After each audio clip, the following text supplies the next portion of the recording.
ನೀವು ನೋಡಿ ಯಾವುದೇ ಒಂದು ಮಗು ಬಂದ ತಕ್ಷಣ ಚಾಕ್ಲೇಟ್ ಕೊಡ್ತಾರೆ. ಆ ಚಾಕ್ಲೇಟಿಂದ ಹಲ್ಲು ಕೇರೀಸ್ ಆಗುತ್ತೆ. ಆ ಚಾಕ್ಲೇಟ್ ಅಲ್ಲಿ ಇರುವಂಥ ಥಿಯೋಬ್ರೋಮಿನ್ನು ಹೊಟ್ಟೆ ನೋವು ಮಾಡುತ್ತೆ, ನರ್ವಸ್ನೆಸ್ ಮಾಡುತ್ತೆ, ಹೈಪರ್ ಆಕ್ಟಿವ್ ಆಗಿಬಿಡ್ತಾರೆ ಮಕ್ಕಳು. ಆ ಮಕ್ಕಳು ಆಕ್ಟಿವಿಟಿನೇ ಅಬ್ನಾರ್ಮಲ್ ಆಗಿ ಹೋಗ್ಬಿಡುತ್ತೆ. ನರ್ವಸ್ನೆಸ್ ಬಂದ್ಬಿಡುತ್ತೆ ಆ ಮಕ್ಕಳಿಗೆ. ಮತ್ತೆ ಬೇಕು ಬೇಕು ಅನ್ನೋ ಕ್ರೇವಿಂಗ್ ಬಂದ್ಬಿಡುತ್ತೆ. ಅವುಗಳಿಗೆ ಊಟದ ಕಡೆ ಗಮನ ಇಲ್ಲ, ಚಾಕ್ಲೇಟ್ ಬೇಕು ಅನ್ನತ್ವೆ. ಇದನ್ನ ಮಾಡಿದ್ಯಾರು? ನೀವೇ ಪೇರೆಂಟ್ಸ್ ಅಲ್ವಾ? ಸೊ ಹಾಗಾಗಿ ನೀವು ಚಾಕ್ಲೇಟೇ ಕೊಡಿ, ಕೇಕೆ ಕೊಡಿ, ಬಿಸ್ಕತ್ತೇ ಕೊಡಿ. ಬಿಸ್ಕತ್ತು ಕೂಡ ಮೈದಾನಲ್ಲಿರುತ್ತೆ, ಸಕ್ಕರೆ ಇರುತ್ತೆ, ಟ್ರಾನ್ಸ್ ಫ್ಯಾಟ್ಸ್ ಇರುತ್ತೆ, ಹಲ್ಲಿಗೆ ಅಂಟ್ಕೊಳ್ಳುತ್ತೆ, ಅದು ಹೋಗೋದಿಲ್ಲ, ಹಲ್ಲು ಹುಳುಕಾಗುತ್ತೆ, ಒಬೆಸಿಟಿ ಬರುತ್ತೆ. ಇನ್ನೇನಾಗುತ್ತೆ? ಈ ಶುಗರಿ ಡ್ರಿಂಕ್ಸ್ ಆಯಿತು, ಕೋಕೋ ಕೋಲಾ ಆಯಿತು, ಇದಾಯಿತು, ಬಿಸ್ಕೆಟ್ ಆಯಿತು, ಚಾಕ್ಲೇಟ್ ಆಯಿತು, ಯಾವುದನ್ನೇ ಕೂಡ ಆರೋಗ್ಯಕ್ಕೆ ಅತ್ಯಂತ ಹಾನಿಕಾರಕ. ಆ ಮಕ್ಕಳಿಗೆ ಗ್ಲ್ಯಾಂಡ್ಯುಲರ್ ಡಿಸ್ಫಂಕ್ಷನ್ ಆಗ್ಬಿಟ್ಟು ಒಬೆಸಿಟಿ, ಚಿಕ್ಕ ಚಿಕ್ಕ ಮಕ್ಕಳಿಗೆ ದಪ್ಪಗಾಗ್ತಾರೆ. ಒಂದು ಕಾಲಕ್ಕೆ ಇಡೀ ಶಾಲೆಗೆ ಒಂದು ಮಗು ದಪ್ಪಗಿರೋದು, ಅದು ಏನೋ ಕಾಯಿಲೆಯಿಂದ. ಆದರೆ ಈಗ 20-30%, 100ಕ್ಕೆ 30 ಮಕ್ಕಳು ಒಬೆಸಿಟಿ. ನಡೆಯೋಕ್ಕಾಗಲ್ಲ, ಇಷ್ಟು ತಪ್ಪ. ನಿಜ.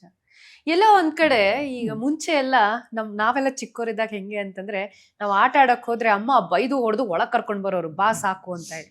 ಈಗಿನ ಮಕ್ಕಳಿಗೆ ಬೈದು ಹೊರಗಡೆ ಹೋಗು ಆಟ ಆಡಕ್ಕೆ ಅನ್ನೋಂತ ಹೇಳುವಂತ ಪರಿಸ್ಥಿತಿ. ಹೌದು, ನಿಜ. ನೀವು ಹೇಳಿದ್ದಕ್ಕೆ ನೆನಪಾಯ್ತು. ಒಬ್ಬ ತಂದೆ ಮಗುನ್ ಕರ್ಕೊಂಡ್ ಬಂದಿದ್ರು, ದಪ್ಪಗಿತ್ತು. ಮೇಡಮ್ ಏನು ಊಟನೇ ಮಾಡಲ್ಲ, ಏನು ತಿನ್ನೋದೇ ಇಲ್ಲ ಅಂತ. ಯಾಕೆ ಆಟ ಆಡಲ್ವಂತ? ಬರೀ ಆಟ ಆಡ್ತಾ ಇರ್ತಾನೆ ಮೇಡಮ್, ಎಷ್ಟು ಹೇಳಿದ್ರು ಬಿಡೋದಿಲ್ಲ ಅಂತ.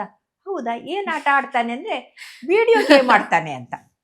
ಅಲ್ಲಪ್ಪ, ನೀವು ವಿಡಿಯೋ ಗೇಮ್ ಆಡಿದ್ರೆ ಫಿಸಿಕಲ್ ಆಕ್ಟಿವಿಟಿ ಎಕ್ಸಾಕ್ಟ್ಲಿ ಅಲ್ವಾ?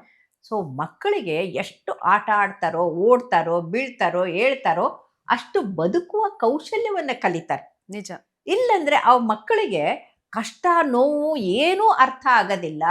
ಒಂದು ಚೂರು ಆದ ತಕ್ಷಣ ಏನೋ ಹುಲಿಗೆ ಹುಣ್ಣು ಹುಟ್ಟಿದಂಗೆ ಹಾ ಅಂತ ಗಾಬರಿ ಆಗಿ ಹೋಗ್ಬಿಡ್ತಾರೆ. ಅವ್ರಿಗೆ ಸಮಸ್ಯೆಯನ್ನು ಎದುರಿಸುವಂತ ಶಕ್ತಿ ಇರಲ್ಲ. ನಿಜ. ಒಂದು ಚೂರು ಆಗ್ಬಿಟ್ರೆ ಆಗೋದಿಲ್ಲ, ಒಂದು ಸ್ವಲ್ಪ ಕೆಲಸ ಹೇಳಿದ್ರೆ ಆಗಲ್ಲ. ಆಮೇಲೆ ಇವತ್ತು ಕೊರೋನಾ ಬಂದು ಹೋದ್ಮೇಲೆ ಎಂಥ ಅವಸ್ಥೆ ಆಗಿದೆ ಮಕ್ಕಳಿಗೆ ಅಂತಂದ್ರೆ, ಅವ್ರಿಗೆ ಅಟೆನ್ಷನ್ ಡೆಫಿಸಿಟ್ ಅಂದರೆ ಓದೋದ್ ಕಡೆಗೆ, ಬರೆಯೋದ್ ಕಡೆಗೆ, ಕೆಲಸದ ಕಡೆಗೆ ಯಾವ ಗಮನನೂ ಇಲ್ಲ. ಯುವಕರು ಹಾಗೆ ಆಗ್ಬಿಟ್ಟಿದ್ದಾರೆ. ಯಾಕಂತಂದ್ರೆ ಮೊಬೈಲು ಸ್ಕ್ರೀನ್ ಟೈಮು ಜಾಸ್ತಿ ಆಗಿ ಹೋಗ್ಬಿಟ್ಟಿದೆ. ಆ ಸ್ಕ್ರೀನ್ ಟೈಮ್ ಎಷ್ಟು ಜಾಸ್ತಿ ಆಗುತ್ತೋ ಅಷ್ಟು ಅವರ ಸೃಜನಶೀಲತೆ ಅಂದರೆ ಕ್ರಿಯೇಟಿವ್ ವರ್ಕು ಕಡಿಮೆ ಆಗಿ ಹೋಗ್ಬಿಡುತ್ತೆ. ಹಾಗಾಗಿ ಮಕ್ಕಳ ಕೈಯಲ್ಲಿ ಮೊಬೈಲ್ ಕೊಡುವಂಥ ತಾಯಂದ್ರು ಅತ್ಯಂತ ಮೂರ್ಖ ತಾಯಂದ್ರು ಅಂತ ನಾನು ಹೇಳ್ತೀನಿ.